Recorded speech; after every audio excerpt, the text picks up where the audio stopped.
നമസ്കാരം, എല്ലാവർക്കും പുതിയ വീഡിയോയിലേക്ക് സ്വാഗതം. ഇന്ന് എമ്പുരാൻ്റെ അപ്ഡേഷൻ വന്നു. ലൂസിഫർ എന്ന സിനിമയിൽ നമ്മൾ ഏറ്റവും അധികം ഞെട്ടി കണ്ടുകൊണ്ടിരുന്ന രണ്ട് ക്യാരക്ടർ, ഒന്ന് ബൈജേട്ടൻ്റെ ക്യാരക്ടർ, ഒന്ന് സായികുമാർ സാർ. ഈ രണ്ടുപേരുടെ ക്യാരക്ടറിലും പ്രത്യേകത എന്ന് വെച്ച് കഴിഞ്ഞാൽ രാഷ്ട്രീയത്തിൻ്റെ ആ ഒരു ശത്രുതയും ചതിയും കുതികാൽ വെട്ടും കറക്റ്റായിട്ട് റെപ്രസെൻറ്റ് ചെയ്ത രണ്ട് ക്യാരക്ടേഴ്സായിരുന്നു. ബൈജുവിൻ്റെ കാര്യം പറയുകയാണെങ്കിൽ നമ്മുടെ അടി നടക്കുന്ന തിരുവനന്തപുരത്ത് വെച്ചാണ് ഷൂട്ട് നടന്നത്.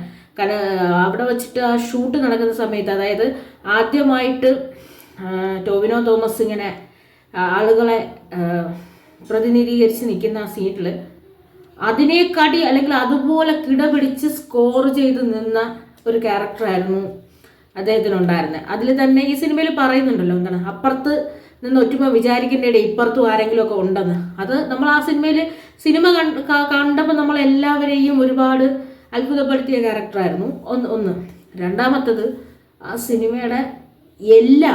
സിനിമയുടെ നട്ടലായ സ്റ്റീഫൻ നെടുമ്പള്ളിയെ ഇട്ട് വേദനിപ്പിക്കുന്ന ഒരാൾ, സ്റ്റീഫൻ നെടുമ്പള്ളിക്ക് എതിരെ നിൽക്കുന്ന ആ രാഷ്ട്രീയക്കാരൻ ഒരു മാനസികമായി തകർക്കാൻ വേണ്ടി ചോദിക്കുന്നത് ആരാണ് സ്റ്റീഫൻ്റെ തന്ത എന്ന് പറയുന്നത്, അല്ലെങ്കിൽ രാഷ്ട്രീയം പഠിപ്പിക്കുന്നത്, സ്റ്റീഫൻ നെടുമ്പള്ളിയെ രാഷ്ട്രീയം പഠിപ്പിക്കുന്നു. അത് കഴിഞ്ഞ് ഇങ്ങനെ തൻ്റെ കാര്യം നടക്കൂല എന്ന് പറയുമ്പോഴത്തേക്കും മാനസികമായിട്ടെങ്കിലും തകർക്കാൻ എന്തെങ്കിലും ഉണ്ടോ എന്ന് വിചാരിച്ച് തകർക്കാൻ നിൽക്കുന്ന, രാഷ്ട്രീയത്തിനോട് ഉള്ള അമിതമായ അല്ലെങ്കിൽ അധികാരത്തിനോടുള്ള അമിതമായ ആവേശം മനസ്സിൽ കൊണ്ടു നടക്കുന്നത്, വയസ്സായിട്ട് പോലും ഈ അധികാരഭ്രാന്ത് മാറാത്ത ഒരു ക്യാരക്ടർ.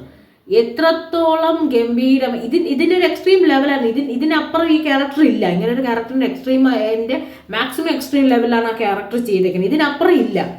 അങ്ങനെ ചെയ്തൊരു ക്യാരക്ടറായിരുന്നു ഈ രണ്ടും എന്ന് പറയുന്നത്. ഇവർ രണ്ടുപേരും എമ്പുരാനിലും ഉണ്ട്.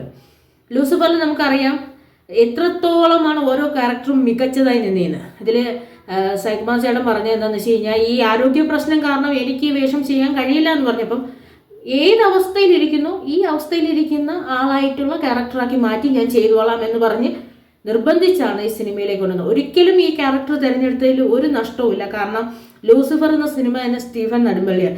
ഈ സ്റ്റീഫൻ നെടുമ്പള്ളിയുടെ മുഖത്ത് നോക്കി നിന്ന് ഇതുപോലത്തെ ചോദ്യം ചോദിക്കാം. അതുപോലെ തന്നെ ഒരു രാഷ്ട്രീയ നേതാവ് മരിച്ചതിൻ്റെ പിന്നാലെ അയാളെ മകനെ നാട്ടിൽ കൊണ്ടുവന്ന് അയാൾ സ്വന്തം ഇഷ്ടത്തിന് കൊണ്ടുപോവാ.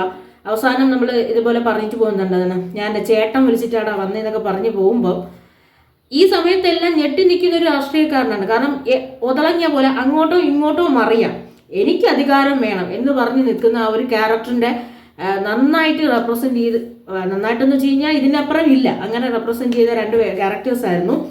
അങ്ങനെ ഇവർ രണ്ടുപേരും എമ്പുരാനിലുണ്ട്. മാർച്ച് 27 എമ്പുരാൻ തിയേറ്ററുകളിലേക്ക് ഇവരെയും നമുക്ക് എമ്പുരാനിലേക്ക് കാണാം.